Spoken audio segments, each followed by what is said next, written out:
I can. Ugh. Sorry, I'm not interested. Oh, no, I meant I can imagine it, obviously, since I wrote it. Also, we're not the same person. I have glasses. Right, of course. Anyway, so...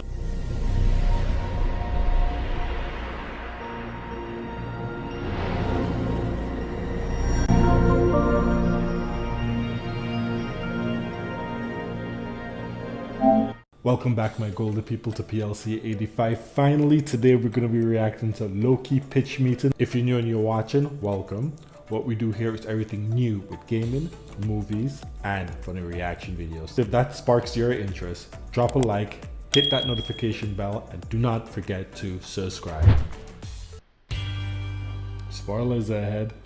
So, you have a Loki TV show for me? Yes, sir, I do. So we're gonna pick up right from that scene in Avengers Endgame, right? Where Loki grabs the Tesseract during the Battle of New York. Okay. And so he's gonna get picked up by something called the Time Variance Authority, because he messed with something called the Sacred Timeline. So they have to prune this new timeline branch he made. Well, what about all that time travel the Avengers did? Yeah, well, see, the TVA says that was supposed to happen, but Loki grabbing the Tesseract, that wasn't. Okay, but some of the time travel they did was because Loki grabbed the Tesseract. Yeah, well, don't worry about that. Oh, okay, I won't. So they bring Loki to the TVA headquarters, and a robot starts to take his clothes off with some claws. What? But then that doesn't work, so the robot just kind of zaps his clothes off. What are you talking about? Well, sir, if Loki's gonna be the star of a Marvel show, we're gonna have to see him shirtless. That's how this works. Right, of course, that makes sense. And so then this lady, Ravonna Renslayer, wants to kill him, because he's a bad variant. All right. But then this guy Mobius pops in and stops her, and by the way, I was thinking we could get Owen Wilson to play this guy. Oh, people love Owen Wilson. Yeah, they do. Wow, wow, wow.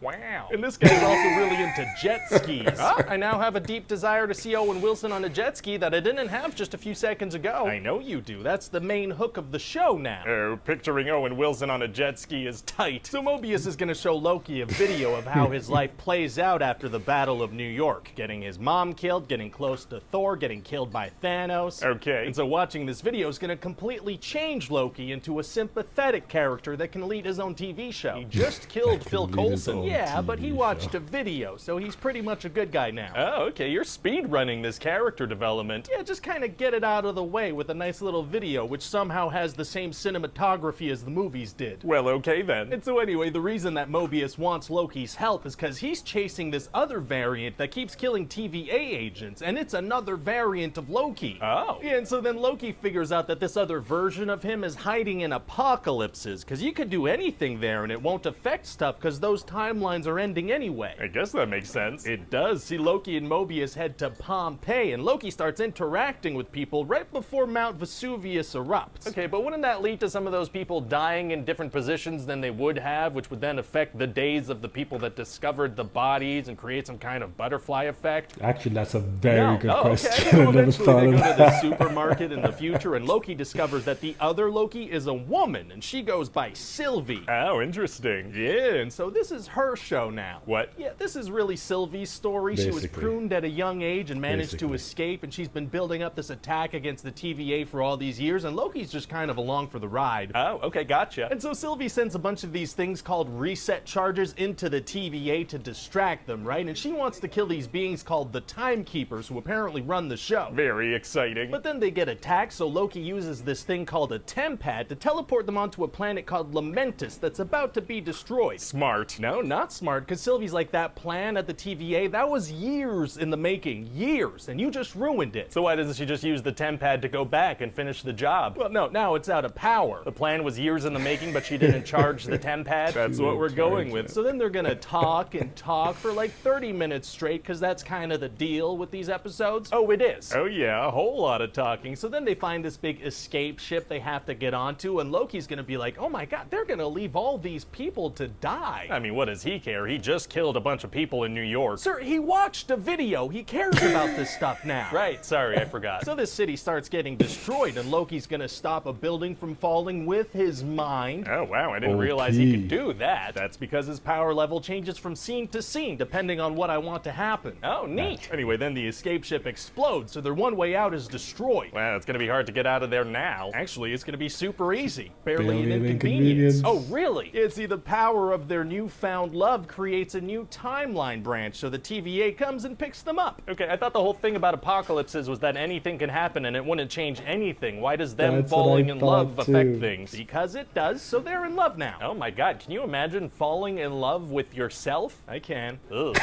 Sorry, I'm not interested. Oh, no, I mean, I can imagine it, obviously, since I wrote it. Also, we're not the same person. I have glasses. Right, of course. Anyway, so Sylvie's also going to reveal that the TVA agents are actually just variants that used to be real people. Oh. And then eventually they find out that the timekeepers aren't even real, and Mobius and Loki are both going to get pruned. Oh my god, Loki dies? Well, no, because see, we're going to learn that pruning someone just sends them to the void at the end of time, where a big smoke monster called Alioth is then gonna kill them. Okay, why doesn't the TVA just straight up kill people then? Why the extra steps? Well, because the fans are gonna expect a scene where we watch Loki die only to find out he's not really dead. That's a good point. So Loki ends up in this void place where there are different kinds of Loki variants. Like there's an old Loki, there's an alligator Loki. Okay, does that mean in one timeline Odin adopted an alligator, or that they were all alligators in that timeline? Doesn't matter. What does matter is that we have an alligator Loki now. Fair enough. So what's the alligator gonna do? Eat someone's hand. That makes a lot of sense. So meanwhile, Ravonna explains to Sylvie the whole thing about how pruning sends you to a void, and she also says there's a ship that can bring you there. Okay. But see, Sylvie is smart, and she realizes that she's just stalling for time so agents can get there, and there is no ship. So what does she do? Well, she prunes herself so she can go to the void too. If she decided that Ravonna was lying about the ship, why did she think she was telling the truth about the void and the pruning? I don't know, but luckily she was telling the truth about that one part, so it works out great. Well, fantastic. So then Sylvie's about to be killed by this smoke monster, and Mobius shows up in a pizza car and saves her. How do you know where she was? Unclear, but then they go join Loki, who's been dealing with like a bunch of Lokis. Very fun. And then Sylvie's gonna realize that she can use her enchantment powers on this beast. She's been using them on people all season, kind of like a mind control thing. Literally nobody in the history of time who's ever been pruned has had powers like that. That's what we're going with. Well, okay then. And Mobius is gonna go back to the TVA using a temp pad, and Ravonna's gonna overpower him and escape through a doorway thing. Where's she going? Into season 2, presumably. Oh, okay. So then we're gonna meet this guy called He Who Remains, who's kind of Kang the Conqueror, only we don't know he's kind of Kang the Conqueror yet, only we do because we're obviously gonna announce the casting. Oh boy, so what's he gonna do? Oh, well, he's gonna talk. Oh, yeah, he's gonna talk for like 45 minutes. He's gonna explain everything. It's gonna be like that architect scene from The Matrix. Wow. Talk, talk, talk, talk, talk. And sometimes Loki and Sylvie are gonna be like, why? Or what does that mean? And that'll set up the next rounds of talking. A very talky finale. And so essentially this guy is like, you can kill me, which will create like a multiverse and a huge war, or you can take over and protect the sacred timeline. So what happens? Well, Sylvie does kill him, and then the multiverse branches out into like crazy timelines, and he's like, see you soon. Oh boy, that's massive. It's a massive deal. This multiverse is gonna shape the whole phase of the MCU. This is gonna be such an insane twist. Nobody's gonna see this coming. Yeah, as long as we don't spoil that this is gonna happen in some way. Oh yeah, well, we might do that now that you mention it. What? How?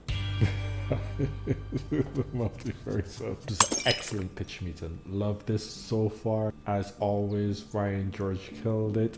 There are some parts of the Loki TV show I did not like, I'm not gonna lie, but most of all, it was my favorite out of the 3 TV shows that came out of Falcon and the Winter Soldier, WandaVision and Loki. I'll definitely give Loki first, WandaVision second, and Falcon third. Despite the action it is prominent in Falcon, the story is somewhat better in WandaVision, but Loki, I think, was a good balance of bringing the action and storytelling together to make an amazing series, and I can see why they're giving that a season 2. Did you enjoy this pitch meeting?